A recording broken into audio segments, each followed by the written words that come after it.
আজি ঝরু ঝরু মুখর বাদল দিনে জানি নে কিছুতে কেন যে মন লাগে না।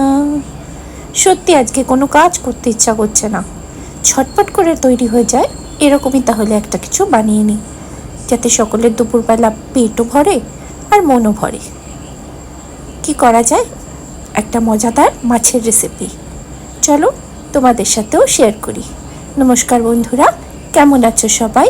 কুকিং শুকিং বাংলা চ্যানেলে তোমাদের অনেক স্বাগত। রেসিপিটার জন্যে প্রথমে একটা মশলা বানিয়ে নিই ম্যারিনেশনের জন্যে।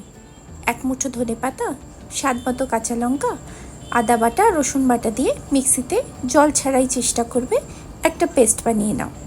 ঠিক এরকম দেখো, আশা করি বুঝতে কোনো অসুবিধা হচ্ছে না।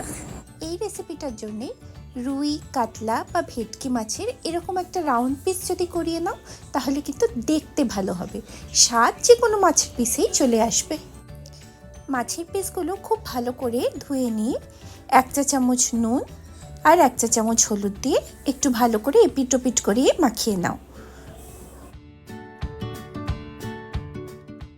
ভালো করে নুন হলুদ দুপাশে মাখানো হয়ে গেলে ওই যে মিক্সিতে ধনে পাতা, লঙ্কা, আদা রসুন বাটার যে একটা পেস্ট তৈরি করেছি সেটাও একটা প্রলেপ দিয়ে দুপাশেই রেখে দাও। মিনিট 15-এর জন্য এই ম্যারিনেশনটা করে রেখে দিলে মাছের ভেতরে সমস্ত ফ্লেভারগুলো সুন্দরভাবে চলে আসবে। যতক্ষণ মাছটা ম্যারিনেট হচ্ছে ততক্ষণ চলো আমরা একটা গুঁড়ো মশলা তৈরি করে নিই। এর জন্য 1 কাপ বেসন আর সেই কাপেরই 1/2 কাপ চালের গুঁড়ো এইভাবে ছাকনার মধ্যে দিয়ে একসাথে জেলে নাও। এর ফলে কি হবে, খুব সুন্দর মসৃণভাবে জিনিসটা আমরা পেয়ে যাব। এটা কিন্তু অবশ্যই করো, ডাইরেক্ট দিয়ে দিলে এই যে এরকম ডেলা থাকে সেই জিনিসটা ভালো লাগে না। এর মধ্যে পরপর কয়েকটা জিনিস দিয়ে দেবো। 1 চা চামচ হলুদ, 1 চা চামচ নুন, 1 চা চামচ ধনে গুঁড়ো, 1 চা চামচ জিরে গুঁড়ো, 1 চা চামচ লঙ্কার গুঁড়ো, 1 চা চামচ পোস্ত।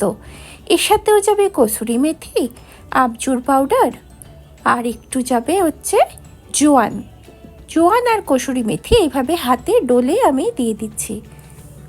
সবশেষে দিয়ে দেবো 1 চা চামচ বাঙালি গরম মশলা। শাহি গরম মশলা কিন্তু এই মিক্সারটাতে যায় না। এবার খুব ভালোভাবে হাতের সাহায্যে সমস্ত মশলাগুলো বেসন আর চালের গুঁড়োর সাথে মিশিয়ে নাও। এই যে ড্রাই মিক্সারটা তৈরি করছি এটা তোমরা যদি বয়মে রেখে দাও, যে কোনো সময় ইনস্ট্যান্ট কোনো বেগুন বা এরকমই মাছ যদি তোমরা ভাজতে চাও, লুজ ব্যাটার হিসাবে এটা কিন্তু কাজে লেগে যাবে। খুব ক্রিস্পি হয় আর খুব টেস্টি হয়, দুর্দান্ত স্বাদের হয়। এটা তোমরা একসাথে অনেকটা বানিয়েও কিন্তু কৌটোতে প্রিজার্ভ করতে পারো। এবার দেখো, এক একটা করে ম্যারিনেটেড মাছের পিস আমি এই ড্রাই মিক্সচারের মধ্যে রাখছি। তারপরে এপাশ ওপাশ করে খুব ভালো করে চারপাশে ড্রাই মিক্সচারটা কোট করে নিচ্ছি। খুব বেশি হাতের মধ্যে চাপ দিচ্ছি না, যেহেতু ধনেপাতার পেস্টটা রয়েছে তাই মিক্সচারটা কোট হতে খুব একটা বেশি অসুবিধা হচ্ছে না। এই পেস্টটা ভালো করে কোটিং হয়ে গেলে একটু ঝেড়ে নাও, যাতে এক্সট্রা যে ডাস্ট আছে, এক্সট্রা যে গুঁড়োগুলো আছে সেটা পড়ে যাবে।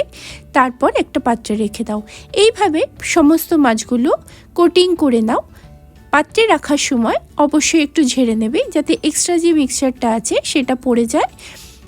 এতে করে কি হবে, তেলের মধ্যে লুজ আর কোনো মিক্সচার যাবে না, তেলটা বেশি নোংরা হবে না। আশা করি তোমরা বুঝতে পারছো আমি কিভাবে মাছগুলোকে কোট করছি। সবগুলো মাছ কোটিং হয়ে গেলে সেগুলোকে একটা সাইডে রেখে নিজেদের পছন্দ মতো পাত্রে, সেটা কড়াই বা ফ্রাইং প্যান হতে পারে, পর্যাপ্ত পরিমাণে সর্ষের তেল নিয়ে নাও। তেলটা যখন খুব ভালো করে গরম হয়ে যাবে তখন গ্যাসের ফ্লেমটা মিডিয়াম করে নিয়ে সাবধানে মাছের পিসগুলো পরপর ছেড়ে দাও। এপিট ওপিট করে ভাজতে হবে। মিডিয়াম ফ্লেমে এক একটা পিঠ মোটামুটি 8 থেকে 9 মিনিট লাগবে কিন্তু ভাজতে, তাহলে গিয়ে খুব ক্রিস্পি হবে মাছ ভাজাটা। হাই ফ্লেমে তাড়াহুড়া করে ভাজলে কিন্তু ওপর থেকে রং চলে আসবে, কিন্তু ভেতরে কাঁচা থেকে যাবে। এই ব্যাপারটা কিন্তু একটু খেয়াল রেখো। মাছগুলো খুব সুন্দরভাবে ফ্রাই হয়ে গেছে, আর কতটা সুন্দর কালার এসেছে সেটা আশা করি তোমরা দেখেই বুঝতে পারছো। মাছগুলো মিডিয়াম ফ্লেমে সুন্দর করে ভাজা হয়ে গেলে গ্যাসের ফ্লেমটা একদম ফুল করে নিয়ে মাছগুলো তুলে নিয়ে প্লেটে রেখে দাও।